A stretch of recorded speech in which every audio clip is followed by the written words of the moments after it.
Bismillahirrahmanirrahim. Assalamualaikum warahmatullahi wabarakatuh. Alhamdulillahilladzi hadana lihada wa ma kunna linahtadiya laula an hadanallah wa la haula wa la quwwata illa billahil aliyyil azim.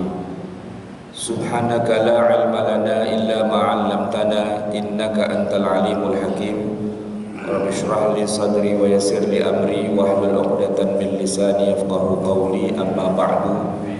Hadirin Bapak Ibu jamaah sekalian yang dimuliakan Allah, setelah kita panjatkan puji syukur kehadirat Allah Subhanahu wa taala serta kita sampaikan sholawat serta salam kepada junjungan kita Nabi Muhammad sallallahu alaihi wasallam, maka marilah kita awali kajian kita ini dengan sama-sama membaca basmalah. Bismillahirrahmanirrahim.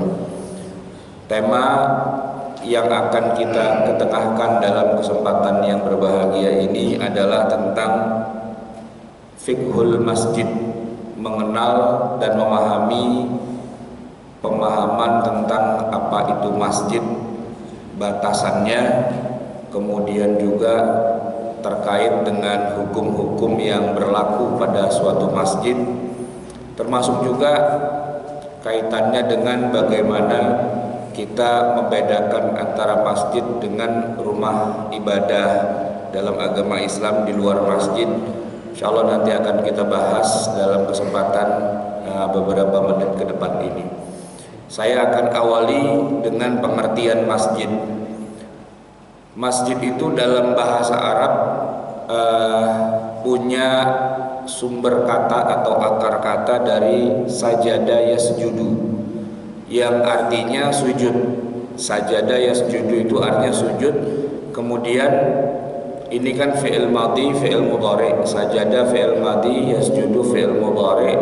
Nanti kalau kita teruskan itu sorofnya sampai kepada isim makan yang menunjukkan tempat. Jadi sajada yasjudu nanti isim zamannya atau isim makannya adalah masjid. Masjid itu berarti menunjukkan tempat sujud. Ya, kalau kita bicara secara bahasa, masjid itu artinya tempat sujud. Tapi kalau kita bicara secara istilah yang digunakan dalam ilmu fikih, para ulama punya banyak definisi, punya banyak redaksi untuk membatasi apa yang dimaksud dengan masjid itu. Yang pertama misalnya Al-Imam An-Nasafi menyebutkan bahwa yang namanya masjid itu adalah al-buyut al-mabniyah lis-salati fiha lillah fahiya khalisatun lahu subhanahu wa li'ibadatihi. Al-buyut itu adalah rumah-rumah al-mabniyah lis-shalah yang secara khusus dibangun untuk sholat. Fiha di dalamnya lillahi, semata-mata hanya untuk Allah. Fahiya khalisatun lahu subhanahu wa li'ibadatihi. Jadi secara umum rumah yang dibangun secara khusus memang dikhususkan rumah ini untuk kita melakukan sholat di dalamnya. Nah, pengertian ini masih sifatnya agak umum. Nanti para ulama yang lain punya ta'rif atau redaksi dari definisi yang sedikit lebih mendalam. Misalnya Al-Qadhi Iyad menyebutkan bahwa masjid itu adalah kullu mawdi'in yumkinu ay ya'budallaha fihi wa yusjadalahu. Ini juga masih umum. Kullu mawdi', semua tempat. Kalau tadi dibilang rumah, sekarang nggak nyebutin rumah, nyebutin tempat. Mau ada bangunannya atau tidak, pokoknya tempat itu memungkinkan Allah itu disembah dan disujudi di situ. Jadi suatu tempat yang kita bisa menyembah Allah, bisa sujud kepada Allah, maka itu adalah masjid. Nah, ini pengertian yang juga sangat luas, sebagaimana Nabi SAW pernah juga bersabda, wa ju'ilat liyal ardu masjidan, telah dijadikan bagi saya seluruh permukaan bumi ini menjadi masjid.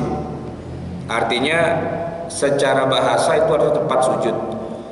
Nah, kemudian nanti ada lagi ulama yang lain, misalnya Az-Zarkashi, itu membuat definisi masjid itu adalah al-makan al-muhayya lis-shalawatil khamsi, tempat yang disiapkan untuk melakukan sholat 5 waktu. Liyakhrujal musalli al-mujtama' fihi lil a'yadi wa nahwiha, bahkan tempat di mana orang-orang yang mau sholat ini datang ke sana berkumpul, bahkan untuk melaksanakan sholat hari raya dan seterusnya. Kemudian ada lagi Al-Barakati, itu juga punya ta'rif. Masjid itu adalah al-ardul lati ja'alaha al-maliku masjidan. Jadi yang dikatakan masjid itu nih menurut Al-Barakati, al-ardu, tanah, allati ja'alaha al-maliku masjidan, yang dijadikan oleh pemilik tanah itu sebagai masjid dengan ikrar biqaulihi, dengan perkataannya ja'altuhu masjidan, saya jadikan tempat ini masjid.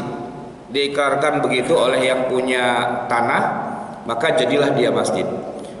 Wa afraza tariqahu wa adzana bis salati fihi, dan kemudian disiapkan jalanannya menuju ke masjid itu, wa adzana bis salati fihi, dan dikumandangkan azan pada setiap waktunya.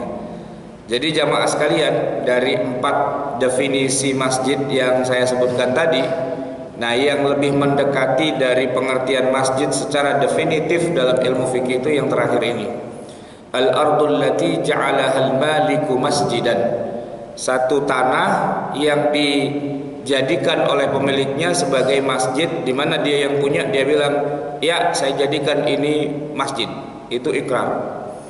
Nah tentu saja dalam kenyataannya kadang-kadang yang sering kita dapat di zaman kita sekarang ini, masjid itu dibeli bersama-sama. Dibeli bersama-sama dalam arti dimiliki secara kolektif oleh beberapa orang, bahkan dikumpulkan dananya untuk kita bebaskan tanah itu, gitu ya, lalu kita jadikan sebagai masjid. Ada juga yang kalau di kompleks seperti kita mungkin itu jatah yang diberikan oleh developer, oleh pengembang. Jadi kata pengembang, tanah ini buat masjid, ya jadilah masjid. Nah kalau zaman dulu, zaman tanah masih murah, di tanah kita nih, di tanah Jakarta dan sekitarnya, Pak Haji itu biasanya punya tanah lebar. Dari sekian banyak sawah, ladang, tanah dan sebagainya, dia ambil satu lokasi dan dia bilang, di sini saya mau bikin masjid. Itu tanah dia sendirian, bangunannya pun dia yang bangun juga. Nah itu juga sudah jadi masjid. Jadi intinya yang namanya masjid itu dikatakan satu tempat atau satu bangunan itu masjid kalau diikrarkan oleh pemiliknya. Diikrarkan oleh pemiliknya, maka jadilah dia masjid. Oleh karena itu tidak harus yang namanya masjid itu memenuhi syarat dari sisi misalnya harus luas begitu, enggak juga. Masjid Nabawi ketika pertama kali dibangun itu ukurannya sangat kecil, ya sangat sempit, cuma 70 kali 70 hasta, ya satu hasta tuh 1 zira gitu ya, itu nggak sampai 1 meter, kurang lebihnya 1 yard gitu. Ya anggaplah 1 meter begitu. 70 kali 70 tuh nggak terlalu besar. Ya kalau kita jadikan meter tuh mungkin sekitar ya 50 kali 50 meter, kecil saja, itu juga sudah menjadi masjid, pusat di mana seluruh orang Madinah sholatnya di situ. Nah padahal di Madinah masjid nggak cuma satu, ada banyak, dan masjid yang terbesarnya adalah Masjid Nabawi. Artinya kalau saya bilang 70 kali 70 hasta itu ya sekitar 50 kali 50 meter itu adalah Masjid Nabawi, maka masjid yang lainnya ukurannya tentu lebih kecil dari itu. Tapi masalah luas itu tidak berpengaruh, karena orang banyak bilang begini, kalau kecil namanya musola, kalau besar namanya masjid gitu ya. Nah itu enggak juga. tergantung ikrarnya dari yang punya tanah itu. Dia bilang ini masjid atau ini musola, itu tergantung dari ikrar yang disebutkan. Begitu juga masjid itu tidak bergantung apakah bangunannya itu menyerupai khas dari suatu masjid yang umumnya ada di negerinya, itu tidak harus. Kalau ngelihat di zaman Nabi, Pak, yang namanya masjid itu tidak ada kubah gitu. Sementara memang kita zaman sekarang menganggap bahwa ciri khas dari masjid itu harus ada kubahnya. Padahal kalau kita lihat sejarah, Pak, kubah itu adalah ciri khas bangunan dari Eropa Timur, di mana gereja di Eropa Timur itu rata-rata bangunannya pakai kubah. Nah, ketika Eropa Timur itu jatuh ke tangan umat Islam, dalam hal ini Bani Utsmani, Khilafah Turki Utsmani, maka di sana kemudian muncullah agama Islam. Lalu para penguasa dinasti Bani Utsmani ketika mereka membangun masjid, ya model bangunannya disamakan dengan ya bangunan-bangunan megah yang sudah ada di negeri itu sebelumnya. Misalnya bangunan megah itu gereja waktu itu namanya Hagia Sophia, itu adanya di kota Istanbul. Nah, ketika jatuh ke tangan umat Islam, Hagia Sophia itu kemudian disulap, diubah menjadi masjid. Bangunannya atau bentuknya tidak diubah, ya seperti itu apa adanya. Ya, hanya saja kemudian fungsinya itu diubah menjadi masjid. Jadi gereja itu kemudian setelah ditaklukkan dan dikuasai oleh umat Islam, lalu sultan atau khalifah itu mengatakan, oke, gereja ini sekarang kita ubah jadi masjid. Fungsinya gitu ya. Sedangkan wujud fisik bangunannya nggak ada yang dirubah, nggak dicoel-coel, kecuali mungkin ada patung-patung itu dihilangkan, gambar Nabi Isa, gambar Bunda Maria itu dihilangkan, salib itu dihilangkan. Selebihnya bangunannya tetap biar seperti itu aja. Dan kebetulan Hagia Sophia itu sudah ada kubahnya. Nah, ketika kemudian pemerintah Turki Utsmani mengembangkan wilayahnya ke seluruh dunia dan mereka membangun masjid di berbagai tempat, maka corak arsitekturnya adalah mengikuti gaya Eropa Timur yang aslinya itu adalah gereja disulap jadi masjid, lalu di seluruh dunia itu masjid-masjid ada kubahnya. Padahal itu aslinya gereja, Pak. Nah, oleh karena itu kubah itu bukan syarat dari dikatakan itu masjid atau bukan. Dan ketika para ulama datang ke negeri kita, ke Nusantara, maka ketika mereka membangun masjid tidak harus pakai kubah. Gaya khas arsitektur dari masing-masing negeri, Cina misalnya, itu tidak pakai kubah. Kita di Nusantara juga nggak pakai kubah. Lihat aja Masjid Agung Demak misalnya, itu bangunannya ya bangunan khas orang Jawa, joglo seperti itu. Bangunan Masjid Al-Aqsa di kota Kudus ya di Jawa Tengah, nah, itu dari batu bata merah yang sekilas mirip kayak pura sebenarnya gitu. Nah, itu bangunannya tidak menjadi ketentuan syarat masjid ini harus begitu, harus begini dan sebagainya, hanya lebih bersifat perasaan saja. Perasaan itu maksudnya karena umumnya terbiasa di negeri kita masjid itu pakai kubah, maka kalau kita bikin masjid pantas-pantasnya pakai kubah gitu doang. Tapi harus pakai kubah atau tidak? Jawabannya tentu saja tidak. Begitu juga tidak harus ada menaranya. Sebab waktu Bilal mengumandangkan azan di Masjid Nabawi pertama kali itu, Masjid Nabawi pun juga tidak ada menaranya. Walaupun Bilal naik ke atas temboknya ya itu sekedar agar suaranya agak lebih terdengar ke masyarakat Madinah, tapi pada saat itu tidak ada menaranya. Jadi yang dikatakan masjid itu tidak harus ada menara. Kemudian juga ini masjid itu kalau di kita sekarang ciri khasnya adalah ada hamparan karpet ya, di kita ini sekarang ya. Padahal karpet itu sendiri juga bukan sebuah syarat dari masjid. Artinya bisa saja masjid itu tidak digelari karpet sebagaimana di masa Nabi, ya masjid itu hanya tanah saja. Orang datang ke masjid itu bahkan sholatnya pakai sepatu, pakai sendal, tidak dilepas. Nah, bahwa sekarang lazimnya atau umumnya masjid itu pakai karpet itu lebih merupakan kebiasaan atau budaya dan bukan syariah gitu. Hanya saja mungkin kalau ada panitia bikin masjid tapi nggak dikasih keramik, nggak dikasih tanah begitu, orang pada bingung zaman sekarang nih. Tapi aslinya Masjid Nabawi di masa Rasulullah SAW itu juga tidak ada keramiknya, tidak ada karpet dan sebagainya. Bahkan juga tidak harus ada mihrab. Ini ruangan yang agak masuk ke dalam begini, ya kan? Nah, ini disebut dengan mihrab gitu.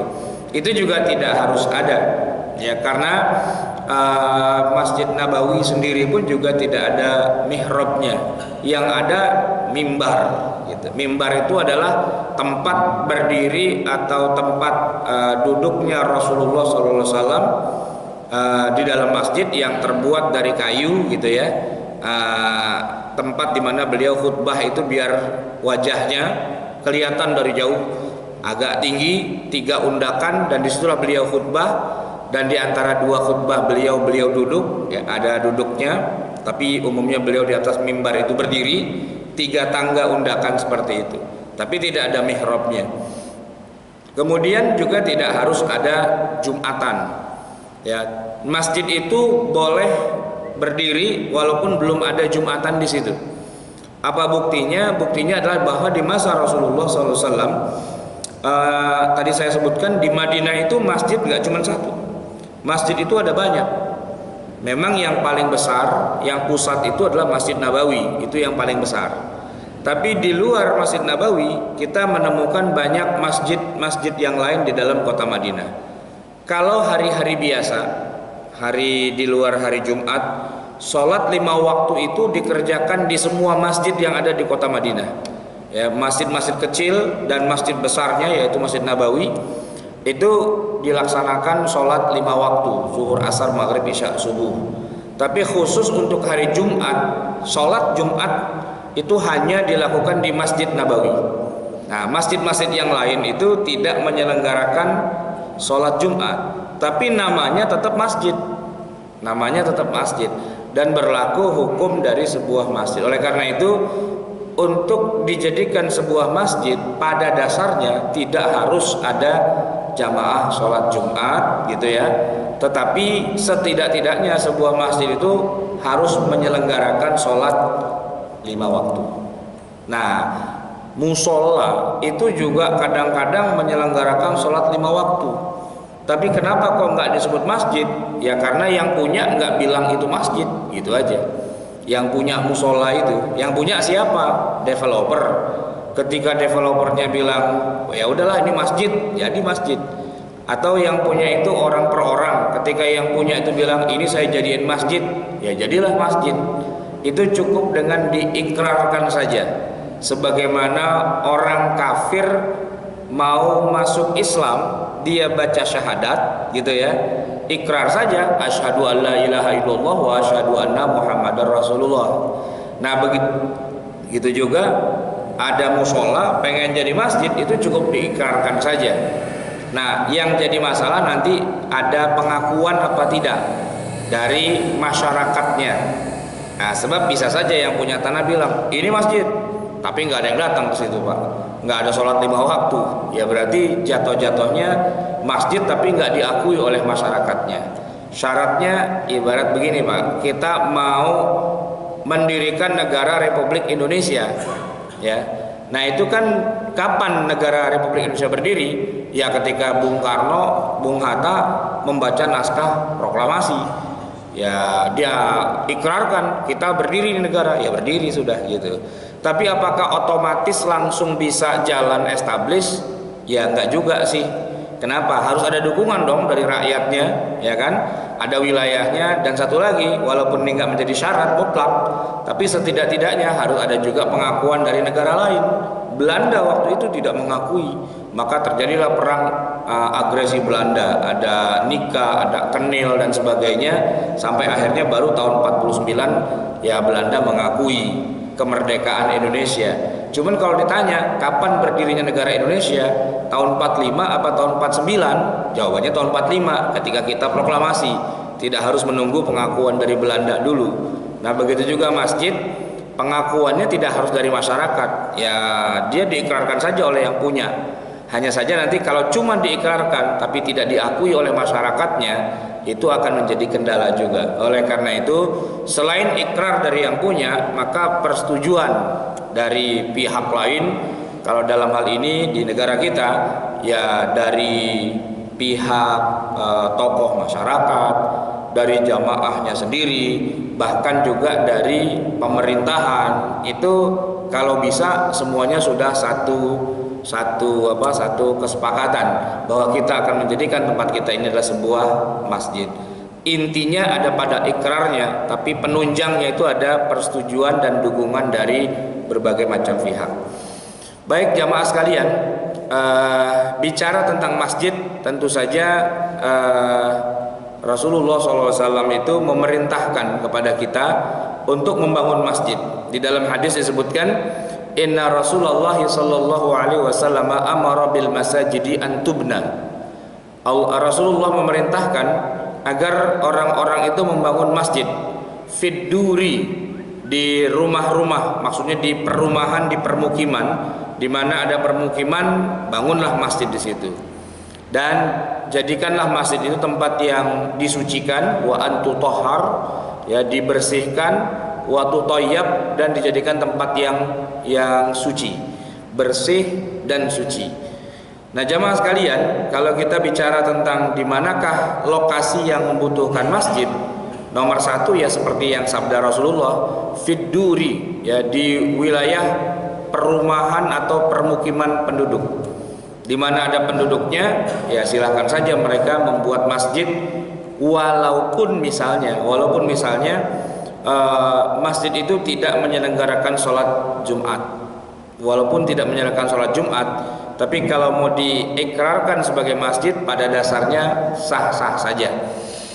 Nah, memang kalau di zaman kita sekarang umumnya tidaklah dikatakan masjid kecuali menjalankan sholat Jumat. Tetapi satu hal yang perlu kita catat, sholat Jumat itu tidak menjadi syarat sahnya sebuah masjid. Kemudian selain di permukiman, juga masjid itu sebaiknya dibangun di lokasi-lokasi yang memang banyak orangnya, walaupun itu bukan tempat pemukiman. Kalau kita di zaman sekarang tuh misalnya di tempat kerja, karena biasanya di zaman kita orang tuh kerja dari pagi sampai sore, bahkan sampai malam, dan boleh jadi mungkin durasinya lebih lama di tempat kerja daripada di rumah.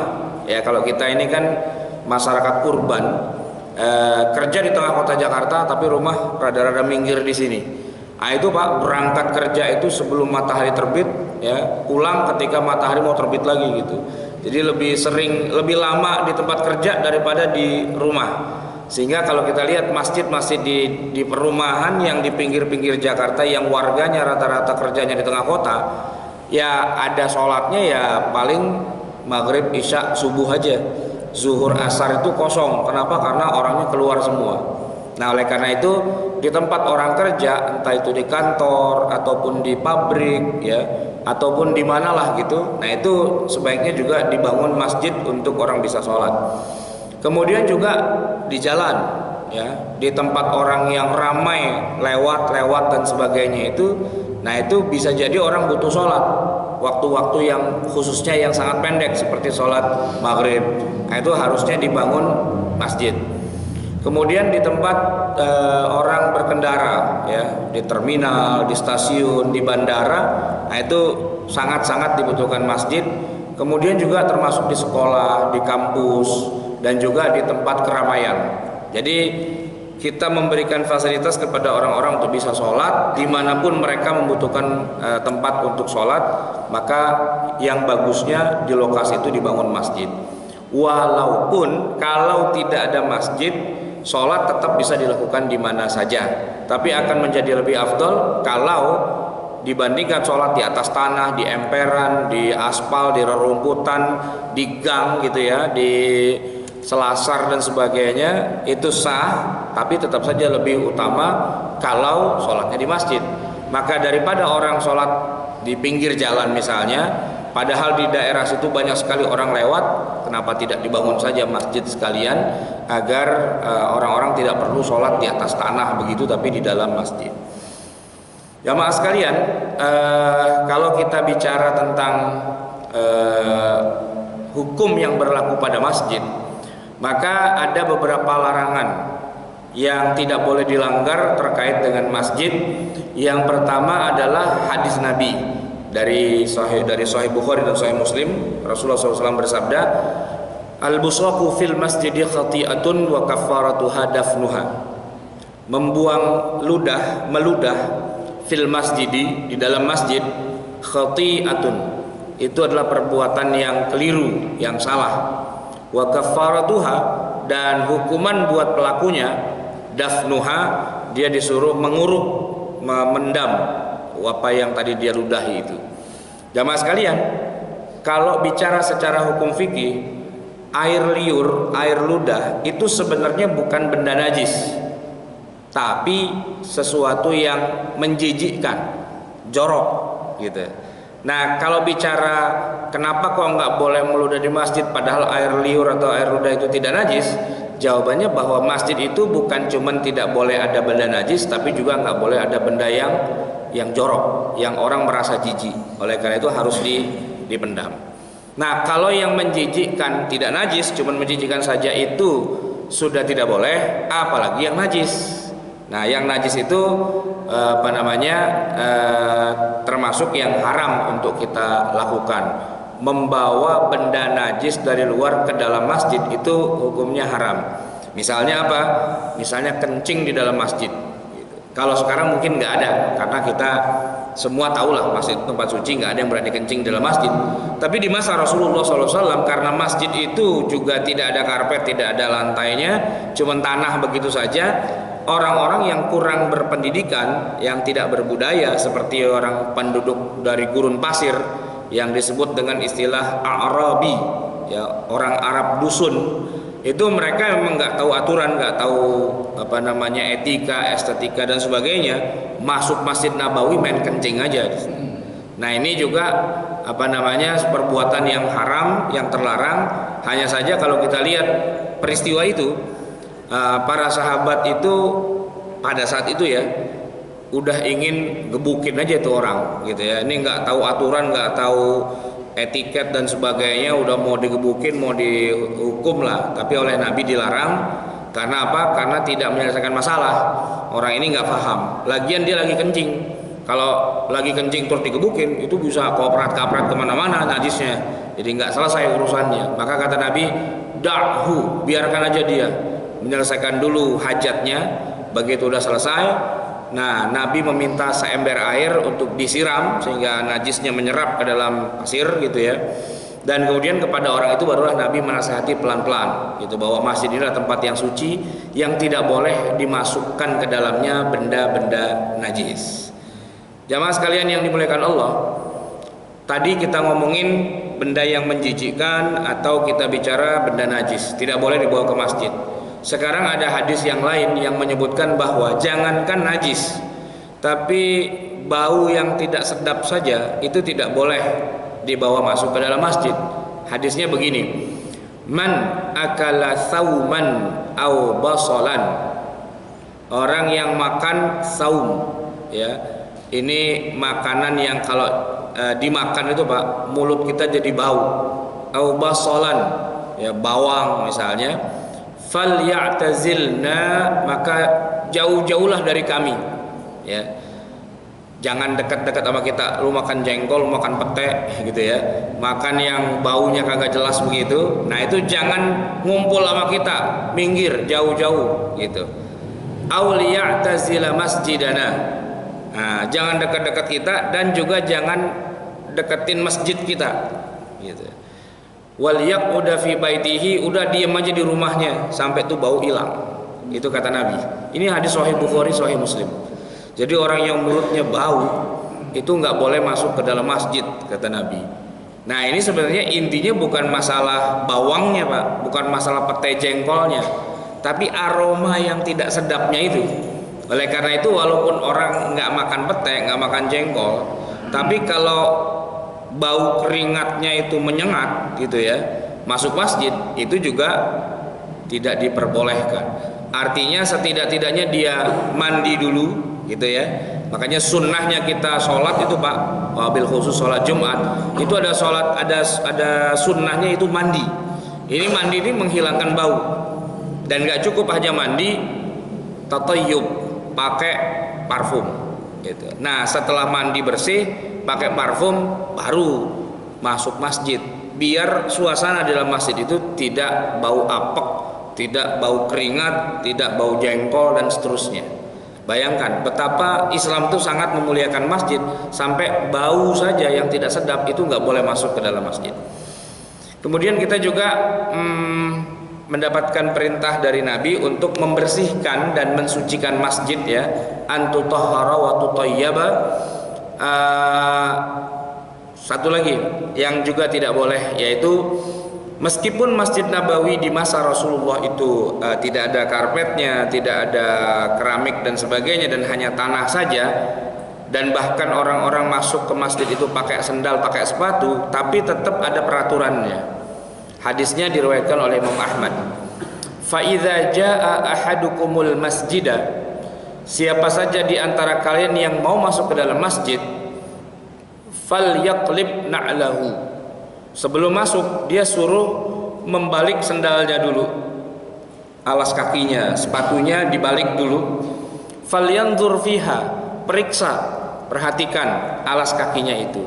Fa in ra'a biha khabathan, kalau di situ ada bekas-bekas najis yang terbawa di telapak atau di alas dari sendal atau sepatu itu, falyumissahu bil ardi, maka dikeset-kesetkan dulu di atas tanah, maksudnya biar tidak ada najisnya.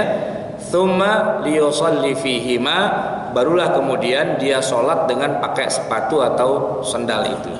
Jadi walaupun sholat pakai sepatu pakai sendal, tapi harus suci.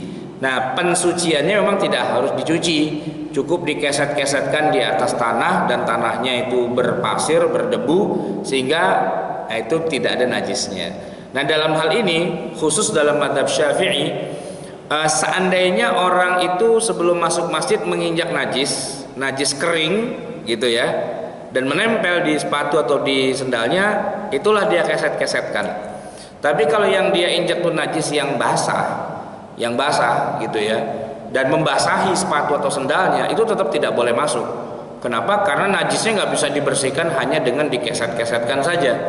Nah oleh karena itu hadis ini oleh para ulama dalam mazhab Syafi'i dikhususkan hanya kalau sendal dan sepatunya itu menginjak najis yang kering, bukan najis yang basah yang mengotori sendal atau sepatunya dengan najis yang becek, yang basah itu.